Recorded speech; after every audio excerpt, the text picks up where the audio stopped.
Take me back to the days when things were simple. Riding bikes to the sunset, feeling that warm tingle. No screens to distract us, just the sound of laughter. Making forts in the backyard, chasing after what came after. Oh, the good old days when we play outside. No Wi-Fi, no worries, just a wild ride. Trading baseball cards, listen to the radio. Life was an adventure, don't you know? Welcome to Offline Daze. Today we have a special guest with Chris Bianchi with Denver Weather. Welcome to the show, Chris. Hey, thanks so much for having me. Excited to talk about those kind of pre-internet days. Those are feels far off in the distance now. It does. It really does. The internet seems like it's been around for a while. Yeah. Well, so tell us a little bit about, before we kind of get into that, tell us a little bit about yourself and how you've kind of risen to the esteemed position that you're in now in the Denver weather scene. Well, thanks. I appreciate that. And thanks for having me on, guys. I really appreciate it. Thanks for thinking of me and all this. I think it's going to be pretty interesting to discuss kind of some of the pre-internet versus internet and how that's shifted my job quite a bit. But so I'm originally from the East Coast. I grew up in the New York suburbs in Southern Connecticut, technically, but I grew up about 45 minutes outside of New York City. And I always had an interest in weather from literally age of 4 or 5. And I went to school in Boston, went for journalism undergrad, and then I moved out to Denver. And when I came here, I actually moved here for a sports job, sports reporting gig. Did that for a couple of years, but I was getting my meteorology certification in the meantime. And during that time, I just really felt hard for the weather here because it's anybody who's been to Colorado, Denver knows it is an extremely difficult place to forecast. Weather forms here and then it moves out across the East Coast. So you see these big storms come and they start here where the Pacific and the Gulf kind of meet together. We're the Continental Divide. We've got a whole bunch of different, we got altitude, we got everything, you name it. So I kind of felt hard for the weather here. And I've been here for 16 years now, and I love Colorado. So many things about it, but I would say it's the weather that truly keeps me here. Yeah. It's and you say weather, and obviously there's a lot of complexities with the weather, but having the most sunshine, like it's a great place to live based off of just seems like endless amounts of sunshine that we get here, but kind of having that high desert climate as well. It's super dry, so when people come and visit, they try to hike, and they almost pass out because we're so high up. But it's cool that you've made the journey back, from the East Coast. Who are your sports teams on the East Coast? So funny, I grew up a Colorado sports fan, diehard Colorado sports. My parents immigrated to really my mom. They both immigrated to Colorado, so they came here first. They got married here in Denver. They actually got back together here in Colorado. They're both from South America originally, and when they got here, they just loved Colorado. And so I grew up kind of liking Colorado because of that, and I kind of was trying to be a little different as a kid. So I said, I'm going to be a Colorado sports fan. So I grew up, and the Broncos were really good back then, and the Avs were really good too. So I was just like, I'm a Colorado sports fan through and through.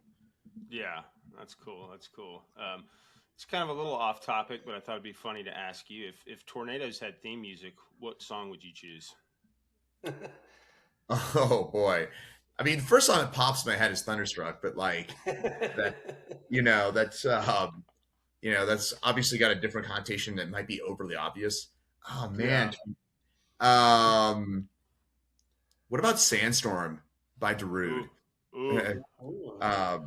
Because it's just like the slow build up and then the chorus that feels like the song. I like it. What do you think? Yeah.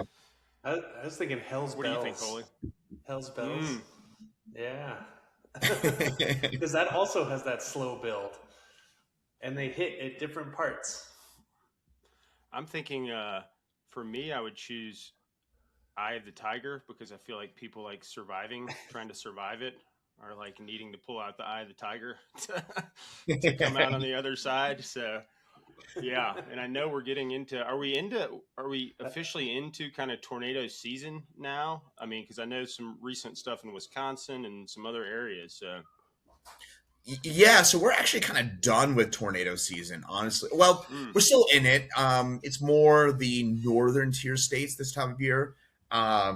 So what you think of distinct tornado season goes from roughly late March until mid to end of June. You can get tornadoes year round, right, across the U.S., but this time of year would be more the upper Midwest, the Dakotas, Montana, and even yeah, what we forget about too is like Canada, like Alberta, Saskatchewan, Manitoba, the prairie provinces of southern Canada can get slammed with EF3, EF4 equivalent tornadoes too. So it's just really far north now. yeah, yeah. And I always hear this unfair thing people say about weathermen. They're like, and it kind of irritates me because I wanted to be a weatherman. They're always like, well, Well, they can just say anything and be wrong, be right, and you know nothing. You know, anytime they're wrong, nothing is affected. So what are your thoughts to that controversial opinion there? I mean, I hear it a lot, obviously, and I would say out of the videos I post, I'd say there's at least three comments somebody saying that degree, some extremely unoriginal version of that. But I think one thing that maybe we need to do a better job of in my profession to kind of lend to that criticism a little bit. I think there's two things that I try and do that are a little better of. One is reminding people that we're predicting the future.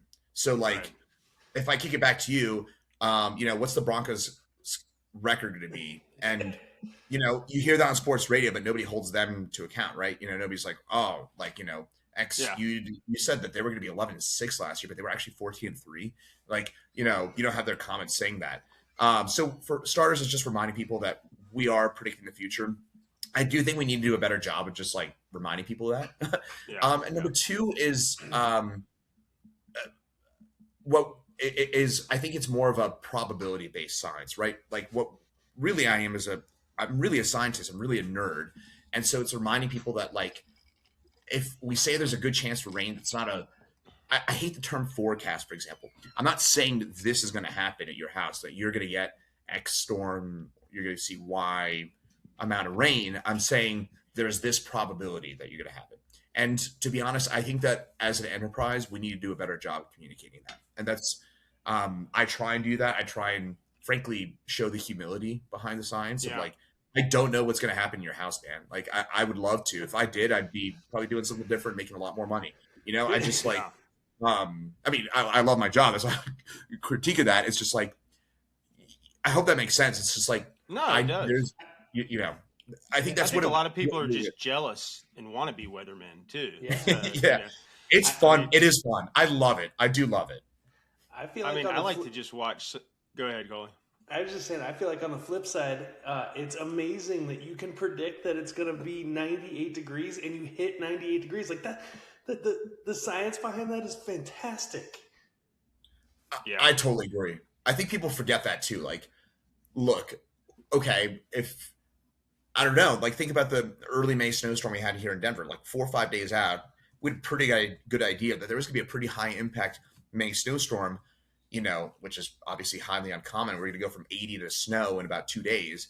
And I don't know, think about 100 years ago or even 70 years ago that 50 years ago, 40 years ago, that knowing that was a real challenge. And, you know, weather forecast accuracy is exponentially better than it was 20, 30, and certainly 50, 60 years ago. Yeah. For sure. For sure. One of my favorites is a legendary Jim Cantori. Oh, yeah. Definitely. I feel like he looks like the Rock these days. A hurricane can barely move that guy. I mean, I'm lucky enough to call him a friend. He's a good friend of mine. We've become kind of pals over the years. cool. Jim and I really, one thing about Jim that I think comes out and I try and emulate, he's certainly one of the people I look up to, and that's certainly a common thing in the weather world. And he's beloved by fellow meteorologists because he has a true passion for weather that's reflected on television. He loves the Yeah. stuff, and so do I. And I try and show my passion as much as possible. And I think Jim is like the embodiment of the best way to show your passion for the science, um, in a in a down to earth manner. Yeah, I agree. I agree. And it's like I think people just really remember the weathermen with personalities over the years. It's I don't know what it is about the weatherman that has just over time has just kind of captured the hearts of everyone. Do you It's remember just was it the early 2000s with Nicolas Cage, the weatherman? oh, Was oh yeah, yeah, yeah. that? He got a I remember milkshake that. thrown at him. Oh And yeah, you're he's like in a midlife crisis, right? And he just like he's he's just miserable at least to start. He's like a weekend meteorologist of some sorts in Chicago, and it seems like he's like hated by the city. And yeah. yeah, Every I time he remember gets that. something wrong. Yeah, you just get pelted with a snowball. One thing about Denver I appreciate too is people I think here get it more than other markets that we are predicting the future, and people are a lot more forgiving here than a lot of Hmm. other markets. I don't know. There's always you know uh, jerks who are going to Well, comment in the comments, but Yeah, that's majority of people get it. They get it. yeah. Like they're like, dude, you're trying to figure out what's going to happen in 3 days. Like you said it was going to snow 3 to 6 inches, or that was your best guess, and it snowed 2 inches. Like I'm good, man. Thanks. yeah. Like I think everyone. that's Yeah, go ahead, Colin. impressive. Sorry. It's just impressive that like even the fact that you know that it's gonna snow in 2 days and it does, even if it does a trace, it's Yeah. yeah. Um, so kind of transitioning, we wanted to get, just more insight on your history. So thanks for providing that. And I feel like now kind of going to the topic of offline days, life before the internet, you know, what's, what were you like in middle school, high school? What do you remember from those days?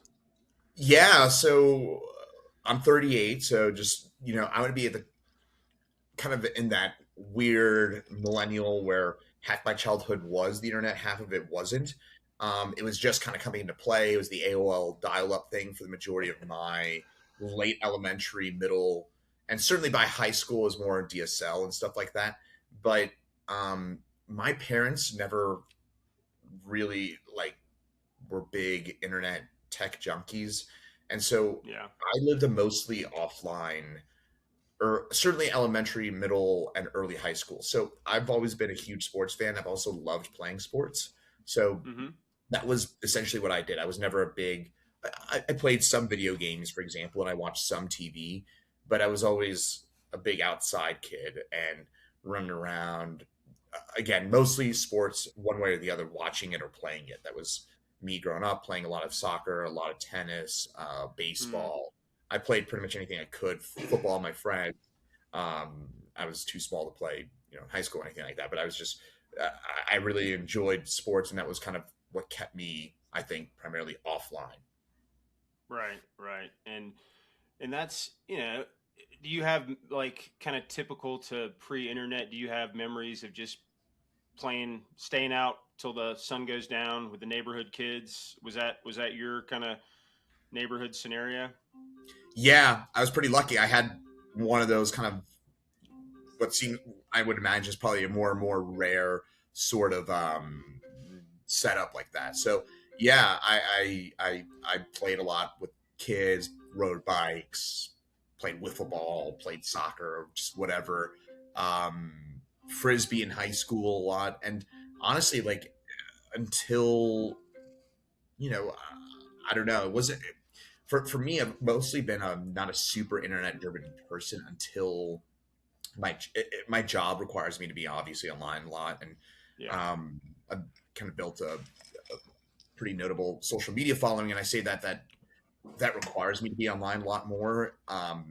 But aside from my job, I'm like I don't know, I'm not a huge like TikTok scroller or Instagram scroller because that I use it sometimes for like news and stuff, but I kind of credit my childhood for the fact that my parents were just never huge online people, even when it was coming out, and I just like sports and I like being outside. And my wife is kind of also a big wants to be outside and kind of person as well.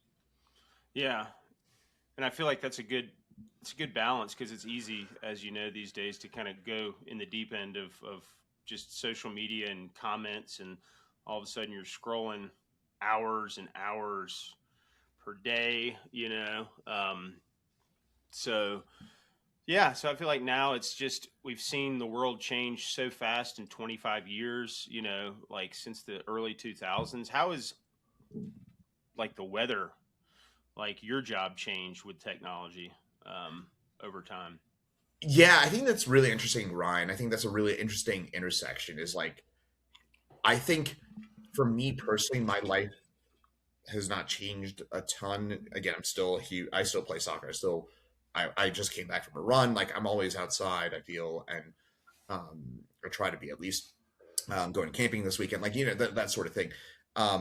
Where I think things have changed a lot for me, at least in my experience, has been how we do our jobs as meteorologists. So, for example, in the early 2000s, late 90s, early 2000s, as the internet was coming on board, your intersection with the internet was mostly just writing a web article. Hmm. But most of what we did, and still to this day, what we do a lot of is radio hits and building weather maps and things like that. But, you know, 25, 30 years ago, it was a lot of hand drawn weather maps, right? It was um, creating synoptic weather maps and drawing down areas of low pressure and high pressure and accessing that, um, yourself through, again, before the internet. It was sometimes back in the 70s and 80s, it would be a meteorologist drawing on a whiteboard or a glass board. Um, a low, a high, a cold front, a rain blob. And that has changed so dramatically in the last 25, 30 years. And, I think for the better for the most part, but I do think, for example, Mike Nelson, who's a legendary meteorologist here in Denver, he still to this day draws synoptic weather maps, like a US map showing highs and lows because it gives you a good fundamental understanding of what's going on. Like, think of like doing, when you were in third grade and you would do a sorry, like sixth, seventh grade, and you were doing like a math equation, you had to show your Right. work. Like, think of drawing that big map as like showing your work. Yeah. And Mike Nelson kind of drilled into me, and I still try and do that. I'm admittedly not as good as he is at doing it, but um, that's what meteorologists had to do back in the day, and that is the kind of offline part that I would like to integrate into the online world a little bit. But now our jobs, like honestly, the TV aspect is like one of the boxes I check. Back then, 25, 30 years ago, not only were everybody got their information from the news. So the way I tell my job now is so different from back in 1995 and 2000, right? You looked to the local meteorologist, you watched on TV, you would know at 5:17 you're going to get your 7-day forecast, your 5-day forecast. Now, because of weather apps, pretty much everybody knows kind of what the weather is, and now it's a bit more context driven. It's like ACDC concerts at Empower on Tuesday. Am I going to get rained out, Bianchi? Like that's kind of more where it's moving. It's more specifics. It's more. My weather app shows a snow little thingy next Tuesday. Is that actually going to happen, or is that off base? Whoa! It says 102 next week. Is that for real? It's kind of more of that, rather than like saying it's going to be 86 in Littleton and 95 in Thornton. Right? Back then it was more, and I'm not mocking that at all. It's more back then that was how you got your weather. Now it's you generally know what the weather is, and it's how can I build off of that and can I time it out and be more specific. Yeah. Yeah. It's a living organism, right? It's Exactly. constantly changing. It Exactly. And is. I think that's the coolest part of it. Like that's why I'm like such a buff, such a geek about it. But yeah, exactly right. I mean, with AI and everything, do you feel the weatherman's job is safe in the next 10 to 20 years? Yeah, I know it's like yes, just Yeah. it's going to change. Okay. To be honest about it, I don't know if I'll be wearing a suit and tie and doing weather in front of a green screen in 10, 20 years. I hope That so. would that'd be a I mean, shame if not, because you look sharp. stop.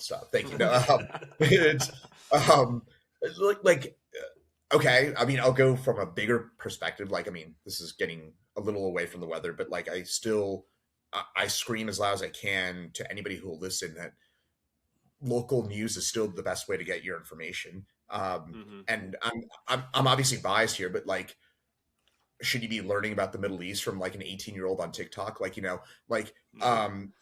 and that's how people get their information, right? And should we be learning about politics from like a little Instagram story from a friend of a friend, right? It's just like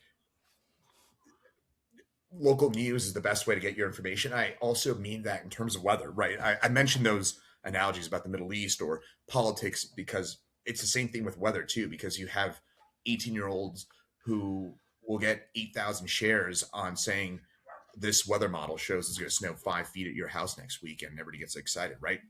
And I'm constantly battling that disinformation.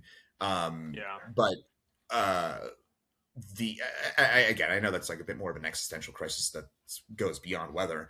Um, but to answer your question, AI is going to revolutionize how we do the weather, I think, dramatically. I use AI weather models all the time.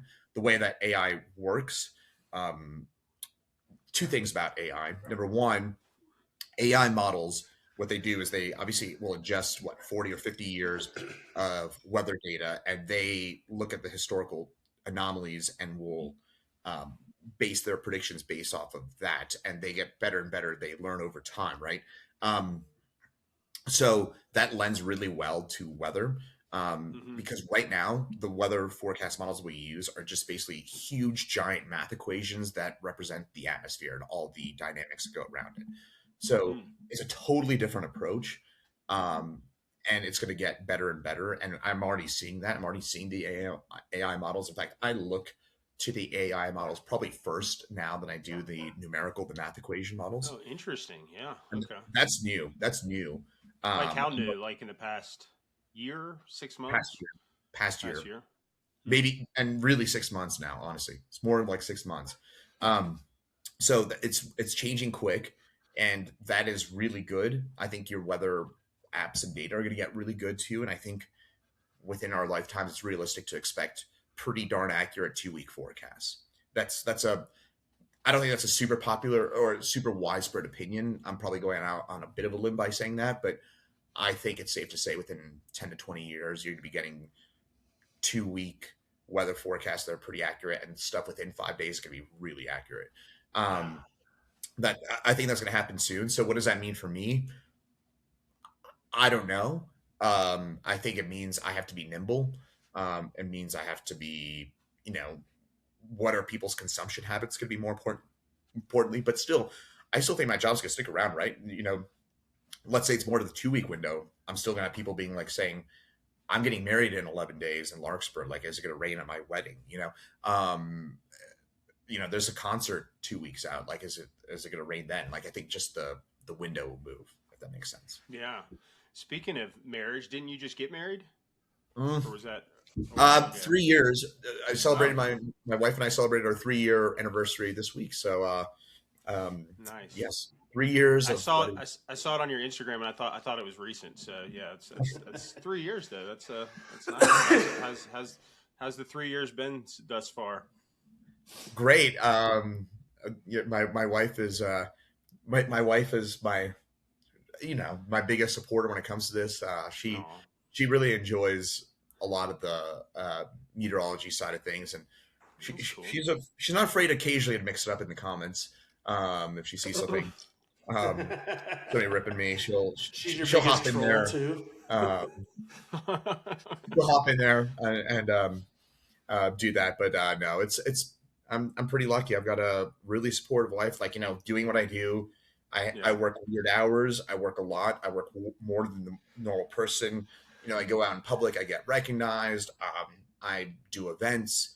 For example, as we record this podcast, we're going camping tonight. So my wife went grocery shopping and brought in camping gear and stuff, right? So my wife is very understanding and about I have a weird job, right? Like a weird job with weird hours, and my wife is pretty understanding of that. which is Yeah. not a guarantee. No, it's not. It's not. I think also what everyone wants to know is how are you going to deliver more snow for us this winter? Man, yeah. Gosh. Hey, you know what? Yeah. To be honest, my colleague, my beloved colleague Corey Reppenhagen, and I, we Love always say Corey. it's like, well, oh, Corey's the man. He's the man. He is the embodiment of like the cool Colorado bro. I aspire to be Corey, but he says this to me all the time. He's like, well, when people ask me that, it's like, couldn't possibly be worse than this winter, could it? I was like, true. So will it snow more this past winter? I've got a pretty good feeling, yes. I know there's a lot of talk about the Super El Nino. I've been part of it. I think the Super El Nino stuff is for real, like in terms of we are going to be looking at a Super El Nino and some really weird weather. Now, what does that mean for Colorado specifically? It's still a little TBD. I'd rather be on this side of things than on the strong La Nina side of things, weak La Nina side of things, like we were last winter. But what does that mean specifically? Does that mean your house or your ski resort is going to get nailed all winter long? That's a bit more of a question, but Yeah. like I say, like the probability, you'd probably rather have this setup than what we had this past winter. But Yeah, I it'll just need probably to be know a warm before. winter too. Yeah, I just need to know before the end of this call if I should buy a ski pass. That's just messing with Yeah. Just messing with My, me. Yeah, my yeah, daughter, yeah. I mean, my I've daughter gotten that question a bunch, hated. so Yeah, my daughter hated the ski season last year. She's on the winter park ski Yeah. team, and she would tell me that she's like, "Dad, the snow sucked today," and I was like, "I don't really know what to tell you." Sorry. Sorry. Oh, Yeah. we want to be honorable of your time for sure. Do a quick rapid fire. Yeah. I got some rapid fire here. If you're ready for that. Yes. Okay, so we'll do a couple here. Nintendo 64 or PlayStation? N64 for sure. Okay. Yeah. Okay. Let's see. Family Matters or Fresh Prince? Fresh Prince. Fresh Prince? Yeah, I agree with that one. Yeah. Let's see. Dunkaroos or Gushers? Gushers, 100%. I still, Oh no! I still enjoy me a nice gusher. You don't get Oh, yeah, Dunkaroos there's- anymore. They don't I have would them always get anymore. one. Yeah, I think they're. My mom would always put them in the, not every day for lunch, but the days that she did, it was a special day. So this is a good one. Blockbuster or Hollywood Video? We had a Blockbuster where I grew up in Connecticut. We had a Blockbuster really close, so I was a Blockbuster kid. Nice. Okay. Yeah. And last one here, we're gonna go with, let's see, Nickelodeon or Cartoon Network. Oh, these are great memories, by the way. Picking up some good old stuff here. 100% Nickelodeon. I was a huge Rugrats. Rugrats was Nickelodeon, I think, right? Yeah. So Rugrats. Yeah, I think I lean more. I didn't like Ed, Ed and Eddie, which was Cartoon Network. My sister loved it. But yeah, Nickelodeon. So many great cartoons from back in the day. Saturday cartoons, it's just they just don't make them like they used to, They don't. No, it's again, it's a new world, but it's good to. I like this because it's good to remember the old days, and kind of take away some things for now as well. Yeah, we're the last relics, like we have the new and some of the old, so I feel like we can kind of bring both to the table. So it's important that we keep the past alive a bit. But anyway, we want to be respectful of your time, Chris. So certainly appreciate you hopping on here. It's been fun listening to all the experience that you have, your story. Everybody loves you here in Denver. So keep rocking it. And, just thanks for your time. Thank you guys. I appreciate it so much. Thanks for having me on. I appreciate you both, and can't wait to listen to this and listen more moving forward. And hopefully, by the way, to answer your question, Honestly, I would get a ski pass. You know, it can't be worse than last All winter. right, Right? all right. Yeah. Well, I'm going Good to to take I'm not getting paid by them to tell you that. I'm just saying I would do it. I got one. So Well, how about this? I'll get one, and if it doesn't snow, I'll just send you an invoice.